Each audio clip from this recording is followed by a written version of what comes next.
sapagkat tayo muli ay nabigyan ng pagkakataon sa atin pong gawain na ito na tuwing hapon at tuwing umaga ng atin pong paglilingkod, tayo po ay pinagkaisa ng Panginoon para sa Kanyang banal na salita. Atin pong pasalamatan ang ating mahal na Diyos sapagkat tayo po ay binigyan ng buhay, kalakasan upang atin pong ilagak ang atin pong mga sarili sa atin pong paglilingkod sa Kanya. Atin din namang pasalamatan ang atin pong mga kapatid na sila po ay patuloy na nanalangin para sa atin at ang atin pong mga kapatid dito sa loob ng atin pong iglesia ay nagpapatuloy na magdalanginan para po sa gawain na ito. Ang atin pong talatang sa uluhin, mga kapatid, ito pa rin ay nakatutok sa aklat ng Efeso. Pangkat-6 ang talata po ay 10 hanggang 11. Atin po itong sama-sama muling basahin para po maiangkop at maiakma doon po sa ating mga pamagat ng atin pong pinag-aaralan na ito po ay mauunawaan natin na sa pagtatapos ng atin pong pagreripaso ng atin pong mga leksyon na hinabilin sa atin ng Diyos, tayo po ay magkaroon ng kapakinabangan. Ang atin pong susing talata ay masusumpungan sa aklat ng Efeso 6, 10 hanggang 11. Ito po ang pahayag. Sa katapos-tapusay, magpakalakas kayo sa Panginoon at sa kapangyarihan ng Kanyang kalakasan. Mangagbihis kayo ng buong kagayakan ng Diyos upang kayo'y magsitibay laban sa lalang ng Diablo. Ayan po ang ating susing talata na atin pong tinatalakay. At ang pamagat po ng ating pambuong isang linggong talakayan ay mayroong pamagat na ang panawagan na manindigan. So ito po ay sulat ni San Pablo. Ito po ay kanyang mga habilin doon po sa lugar ng Efeso. Yung pong habilin ni San Pablo na manawagan sa kanya pong panawagan upang manindigan ang iglesia, ito po ay naging bahagi ng kanya pong huling mga pananalita noong si San Pablo po ay nasa Efeso. Sa araw po ng linggo, kaya po natin iniisa-isa ito upang atin pong masundan. Kahapon, ang tinalakay po natin ay mayroon pong kinalaman tungkol doon sa talumpati ng labanan. Ibig sabihin, ang atin pong tinalakay kahapon ay tungkol doon sa isang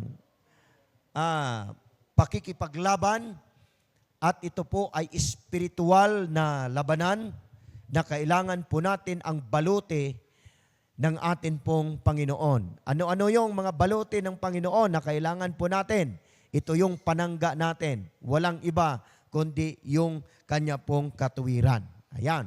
Kailangan makita sa atin pong paglilingkod, yun pong baluti na yon para pagdating doon sa labanan na espiritual, yung the great controversy, ay mayroon tayong panlaban, walang ibang panglaban kundi yung katuwiran ng atin pong Panginoon. So yun po yung ating tinalakay kahapon. So yung talumpati po ng labanan, isinasaysay po sa atin isa-isa kung ano-ano yon. So nandoon yung pagpakumbaba, nandoon yung pagiging tapang sa atin pong paglilingkod, na yun sa labanan natin na espiritual, tayo po ay magtatagumpay. Bakit natin ito ginagawa at bakit natin ito paghahandaan?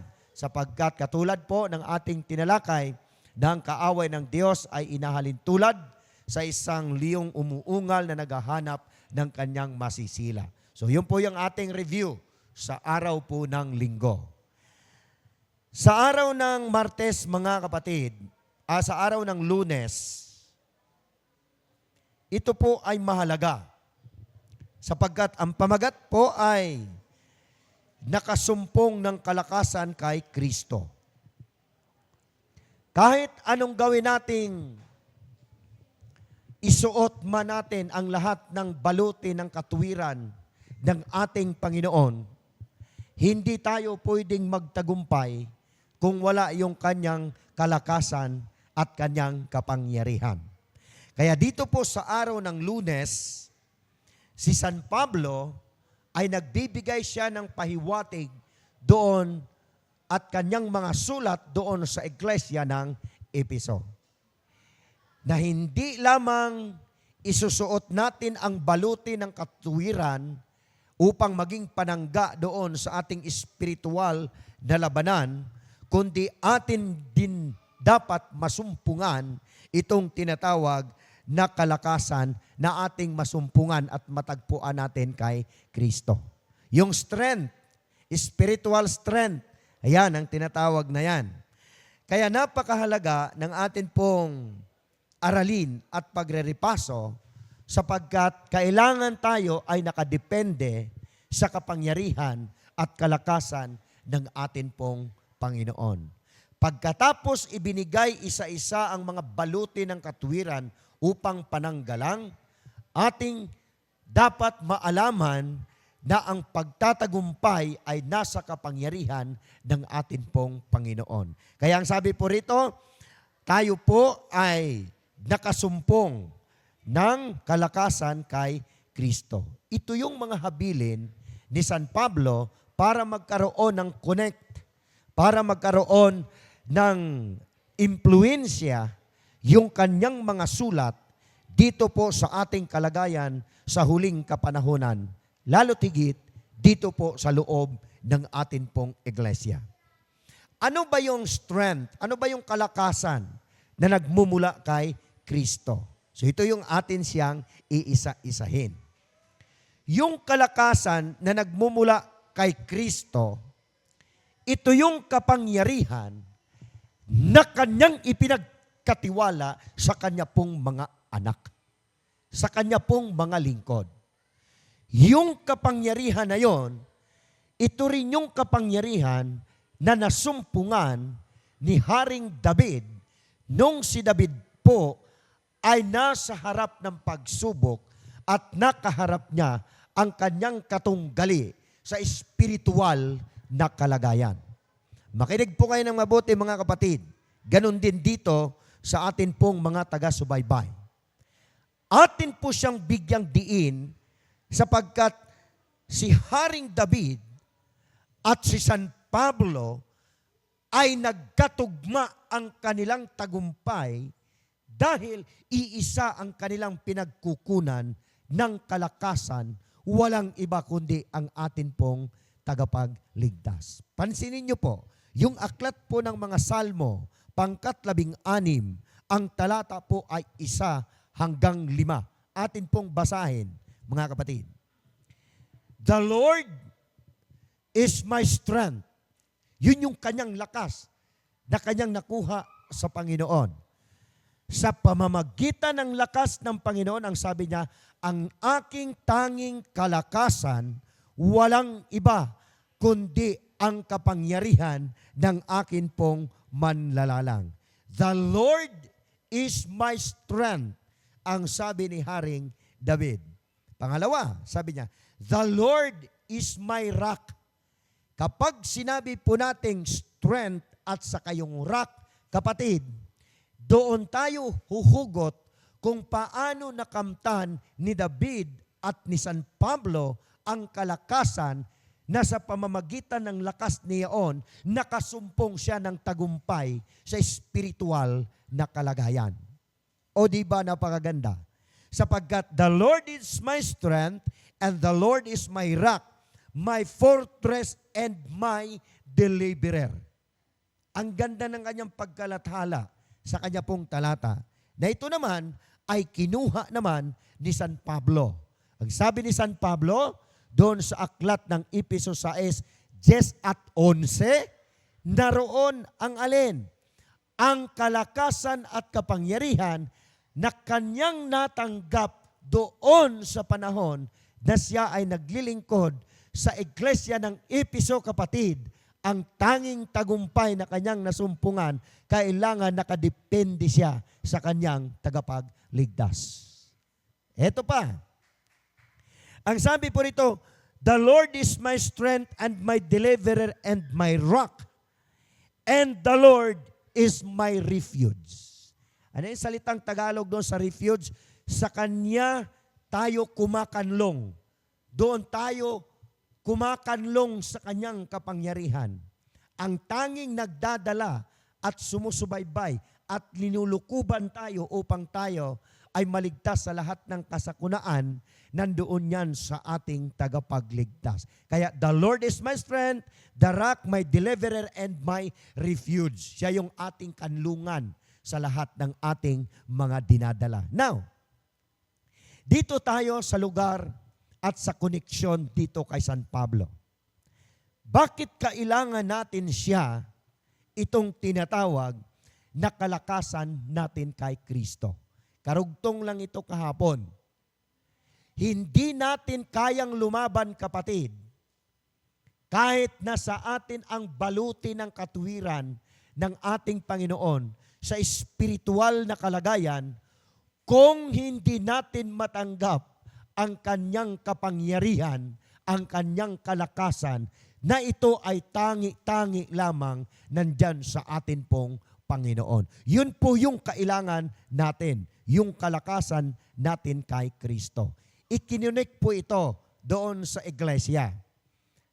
Kasi ang target ni San Pablo, kapatid, kailangan makuha natin ang kalakasan ng ating iglesia katulad ng kanyang hinahabilin na kalakasan doon sa iglesia ng Episo. Ito yung kanyang habilin para sa atin. The strength of the church, yung kalakasan ng ating iglesyang ginagalawan, ating kinatatayuan.